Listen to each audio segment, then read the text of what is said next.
এবার আমরা দেখব ওয়ার্ক গ্রুপে থাকা অর্থাৎ একটি স্বাধীন পিসিকে কিভাবে ডোমেইনের অধীনে জয়েন করাতে হয়। আমরা এই যে দেখছি এটি মূলত একটি উইন্ডোজ 10 পিসি। আমরা দিস পিসি অপশনে যাব, দিস পিসি এর প্রপার্টিসে যাব। আমরা এই দিস পিসির আমরা এখানে দেখতে পাচ্ছি এই পিসিটি এটি ওয়ার্ক গ্রুপ লেখা আছে এবং আমরা যখন এটিকে ডোমেইনে জয়েন করাবো তখন এটি আর ওয়ার্ক গ্রুপ লেখা থাকবে না, তখন এখানে ডোমেইন এবং এখানে ডোমেইনের নাম লেখা থাকবে। আমরা চেঞ্জ দিলাম, নামটি পরিবর্তন করার চাইলে করা যায় কিন্তু খুব বেশি প্রয়োজন নাই। আমরা নামটি পরিবর্তন করছি না, আমরা ডোমেইনটি এখানে আমরা যে ডোমেইন আমাদের যে ডোমেইনটি আছে সেই ডোমেইনের নামটি এখানে দেব।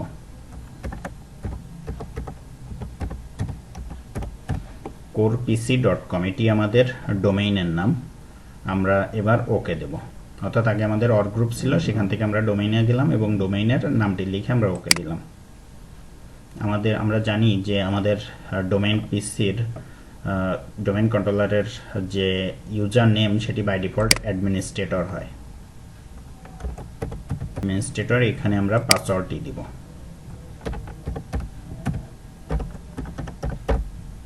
আমরা এবার ওকে দিব। দেখুন আমাদের এখানে দেখাচ্ছে welcome to the corepc.com domain, অর্থাৎ এই corepc ডোমেইনে আমাদেরকে ওয়েলকাম করছে, অর্থাৎ আমরা এখানে জয়েন করেছি। আমরা এবার ওকে দিলে রেস্টার্ট নেবে। আমরা you must restart your computer to apply this change. Okay, close দিলাম, আমরা রেস্টার্ট দিলাম, পিসিতে আসলাম।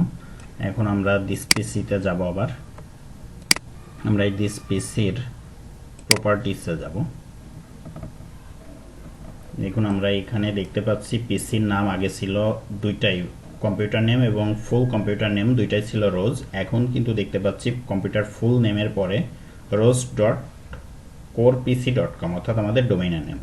আর এখানে আগে ছিল ওয়ার্ক গ্রুপ, এখন সেখানে লেখা আছে ডোমেইন এবং ডোমেইনের নাম corepc.com সেটি লেখা আছে, অর্থাৎ এই পিসিটি এখন ডোমেইনের অধীনস্থ একটি পিসি হিসেবে জয়েন করেছে। আর আমরা একটু এটি আসলে জয়েন্ট হয়েছে কিনা সেটি আমরা আমাদের যে ডোমেইন আছে সেখানে যেও আমরা একটু চেক করে দেখব। এটি হলো আমাদের ডোমেইন পিসি। এখন আমরা আমাদের ডোমেইন পিসি টুলস অপশনে যাব এবং এখান থেকে users and computers, active directory users and computers এই অপশনে ক্লিক করব।